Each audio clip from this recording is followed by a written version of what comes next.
भारत में आपका स्वागत है। मैं हूँ रागनी। तो इस वक्त हमारे बीच मौजूद है एक बेहद ही खास शख्सियत जो कि नाम के मोहताज नहीं है। तो हम इन्हीं से इनके नाम के बारे में जानते हैं। आपका नाम?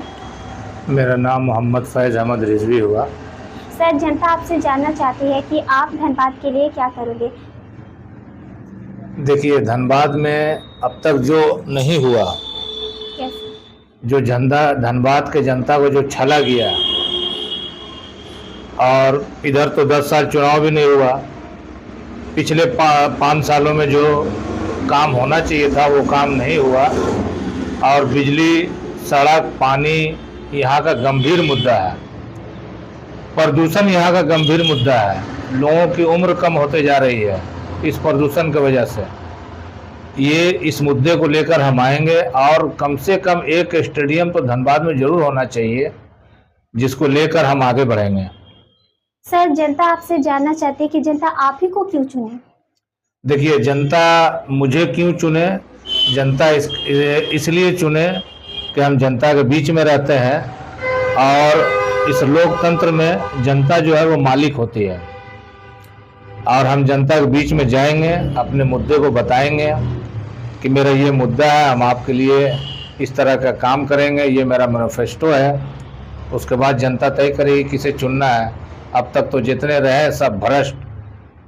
इससे पहले जो मेयर थे उन्होंने आधा काम किया, आधा छोड़ दिया। सर, कैसे करोगे उसके बारे में कुछ बताइए। देखिए, जब इलेक्टेड होकर आएंगे तो एक मुद्दा है धनबाद में अभी बस स्टैंड का, जो धरोहर है हमारा। इस बस स्टैंड के लिए लोगों का नज़र पड़ा हुआ है कि इसको यहाँ से हटा करके कहीं और ले जाना। और हम लोग कोशिश करेंगे कि धनबाद का जो धरोहर है वो धनबाद के जनता के ही पास रहे। हम लोग बचपन से इस बस स्टैंड को देखते आ रहे हैं, और यहाँ के लोग भी चाहते हैं कि ये बस स्टैंड यहीं पर रहे। बिल्कुल। विकसित करने के लिए क्या आप सोचते हैं? कैसे, क्या प्लानिंग आपका है? इसीलिए तो हम चुनाव में उतर रहे हैं। मेरा धनबाद और मेरा झरिया जो मेयर का क्षेत्र आता है, चंदन क्यारी, जो भी मिलाकर, खासकर झरिया तो इतना प्रदूषित क्षेत्र हो गया है कि यहाँ के लोगों का आयु दिन प्रतिदिन कम होते जा रहा है। अगर हम आगे काम करेंगे, आप देखिए, अगर चलिएगा आप आरएसपी कॉलेज से, और अगर आप कतरास मोड़ चौथाई कुली तक आ जाइएगा, और आप सांस लेकर के अगर जरा सा छींकते हैं तो इतना गर्द निकलेगा आपको। अब तक लोगों ने सिर्फ यहाँ के जनता को छला है, जो भी प्रतिनिधि यहाँ के रहे हैं। जनता का कोई काम नहीं हुआ। हम लोग बचपन से देखते आ रहे हैं कि झरिया झरिया झरिया। आज झरिया जो है ये दूसरा बॉम्बे होना चाहिए था। बॉम्बे का झावेरी बाजार के बाद अगर किसी का नंबर आता है तो वो झरिया का कतरास मोड़, तो जहाँ इसे बनाना चाहते हैं, दूसरा बॉम्बे बनाने की पता है आप? एक मिनट, ये झरिया का कतरास मोड़ जहाँ घंटों में अरबों का कारोबार हो जाया करता था, आज वहाँ की जनता पलायन को मजबूर है, और वहाँ की जनता रोजगार के लिए तरस रही है। और जहाँ लंबी लंबी बिल्डिंगें होनी चाहिए थी, वहाँ लोग आज दहशत से रह रहे हैं कि कब कहाँ कौन सा जगह धंस जाएगा, कौन सा रोड धंस जाएगा, कहाँ लोग जमीन के नीचे चले जाएंगे। सर, ये किसकी गलती के कारण अभी तक दूसरा बॉम्बे नहीं बन सका? देखिए, जो भी प्रतिनिधि रहे उन्होंने अब तक लूटा ही है। तो आप धनबाद के लिए क्या दूसरा बॉम्बे बनाएंगे? बिल्कुल बिल्कुल बिल्कुल बनाएंगे। आपने बताया कि स्वास्थ्य बनाएंगे धनबाद को। स्वास्थ्य बनाने के लिए आपका क्या प्लानिंग है? देखिए, प्लान जब आप आगे चलेंगे तो इंशाल्लाह फिर आपसे बात होगी, फिर से आपको एक बार बुलाएंगे। और बताइए, बस स्टैंड के लिए जो जनता चाहती है उस पर क्या कहना चाहेंगे? देखिए, फिलहाल जो बस स्टैंड है वो सही जगह पर है।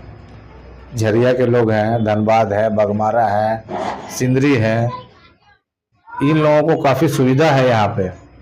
अगर ये कहीं चली जाती है तो यहाँ के जनता को बहुत असुविधा का सामना करना पड़ेगा। तो आप क्या चाहते हैं कि ये बस स्टैंड यहीं रहे? बिल्कुल बिल्कुल बिल्कुल, हम जनता के साथ हैं। जनता चाहती है कि बस स्टैंड यही रहे, और जनता लोकतंत्र में मालिक है, तो हम जनता के साथ हैं। ये खाना तो शायद आज से कई साल पहले भी सुने थे कि बन रही है, क्या इस पे आपका कहना है? अब देखिए, लुटेरों ने लूट लिया इस सारे झरिया को। मैं लिखता भी हूँ तो कुछ दिमाग में मेरे आ गया है। लुटेरों ने लूट लिया इस सारे झरिया को, वो झरिया जो जमीन से सोना उगलती है। अब रही बात, जब हम मुद्दे को लेकर के आएंगे तो यहाँ न चिड़िया खाना है जहाँ जाकर के बच्चे मनोरंजन कर सकें, न उनके खेलने के लिए कोई पार्क है। तमाम असुविधाएं झरिया में मौजूद है, धनबाद में मौजूद है। आप पे लाख शहर नज़र उठा करके देख लिए, कहीं आपको नहीं मिलेगा। तो आप इसके लिए क्या करेंगे? कैसे धनबाद को स्वस्थ बनाएंगे, सुंदर बनाएंगे? प्रयास करेंगे इसके लिए हम। पहला कार्य क्या होगी आपकी? देखिए, पहला कार्य मेरा रहेगा कि ये सबसे पहले जीवन को बचाना है, और जीवन बचाने के लिए जो प्रदूषण है ये खत्म हो। क्या धनबाद से कभी प्रदूषण खत्म हो सकती है? बिल्कुल, कोशिश करने से क्या नहीं हो सकता है। क्या इसका प्लान क्या आपके पास? देखिए, प्लान है, प्लान बनाएंगे हम लोगों के साथ जब बैठेंगे तो प्रदूषण भी खत्म होगा। तो यानी ये तो फिर वही बात हो गई कि हम जीत के आएंगे तो प्लान बनाएंगे, 5 साल में हमारे प्लान बनते समय बीत जाएगी। नहीं, अभी तो देखिए, अभी तो चुनाव का घोषणा भी नहीं हुआ है। जब जीत करके हम आएंगे, वादा करते हैं कि प्रदूषण यहाँ से जरूर खत्म होगा। अभी जब जीवन रहेगा। अभी आपने आपके शहर में एक बहुत बेहद दुखद समाचार चल रही है कि धनबाद की बस स्टैंड हटाने की बात हो रही है। जनता बहुत उससे क्रोध में है, तो क्या आप भी उसी तरह से कार्य करेंगे? नहीं, हम लोग मिलेंगे जनता से जा करके। अब बस स्टैंड नहीं हटेगी, चाहे इसके लिए हम लोगों को गांधी जी के तरह अनशन पे बैठना पड़े। हम लोग अनशन पे ही बैठेंगे, मगर बस स्टैंड को यहाँ से जाने नहीं देंगे। जनता का तो कहना है कि शहर को विकसित करने के लिए बस स्टैंड हटे कोई बड़ी बात नहीं है। आप इस पर क्या कहेंगे? देखिए, शहर विकसित है।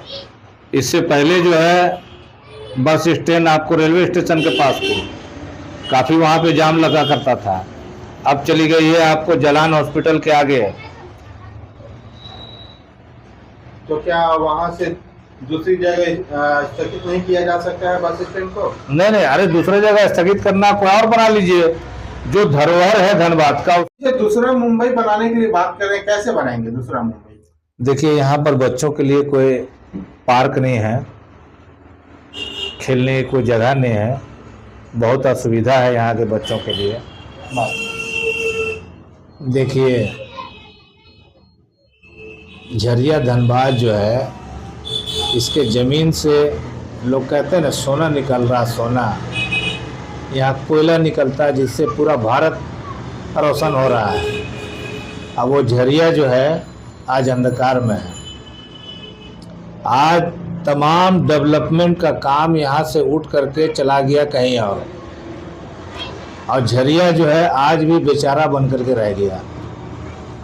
झरिया का मामला है कि जो कोयला झरिया से निकल रहा है और जो आज 40-50 वर्षों से दहशत का माहौल बनाया गया कि धंस जाएगा, डूब जाएगा, रोड फट जाएगा, जिसके वजह कर बड़े बड़े कारोबारियों ने न यहाँ माहौल बनाया, न यहाँ अच्छी शिक्षा संस्थाएं हैं, न अगर इस बात को अगर रखा जाए तो देखा जाए आपकी सरकार ने जी RSP कॉलेज को हटाई थी भूदहसान के नाम से। देखिए, हम बात कर रहे हैं झरिया का। झरिया में RSP कॉलेज नहीं, ठीक है, RSP कॉलेज का मामला है। झरिया की जनता को सबसे पहले चाहिए रोटी, बिजली, पानी, सड़क और स्वास्थ्य। अपने स्वास्थ्य में जो है इस प्रदूषण को लेकर के जो झरिया का जनता चिंतित है, इसको जरूर हम दूर करने की कोशिश करेंगे।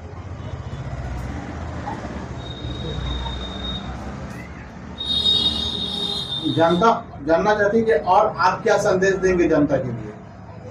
देखिए, जनता के लिए संदेश है कि हमेशा आप लोगों ने किसी न किसी को चुना ही है। इस बार हमको ही मौका दीजिए और आपके बीच में हम आएंगे और लोगों के बीच डोर टू डोर हम जाएंगे, एक एक लोगों से मिलेंगे। जब तक एक एक लोगों से नहीं मिलेंगे, मेरा मेयर में खड़ा होना बेकार है। हम एक एक जनता से जाकर के मिलेंगे और उनसे पूछेंगे कि आपकी समस्याएं क्या है, और उनसे लिख करके लेंगे और कोशिश करेंगे कि उनकी समस्या को हम अगर जीत जाते हैं तो उनकी सारी समस्या को पहली प्राथमिकता होगी उनकी समस्या को दूर करना। आप अपने परिचय देंगे? मोहम्मद फैज अहमद रिजवी।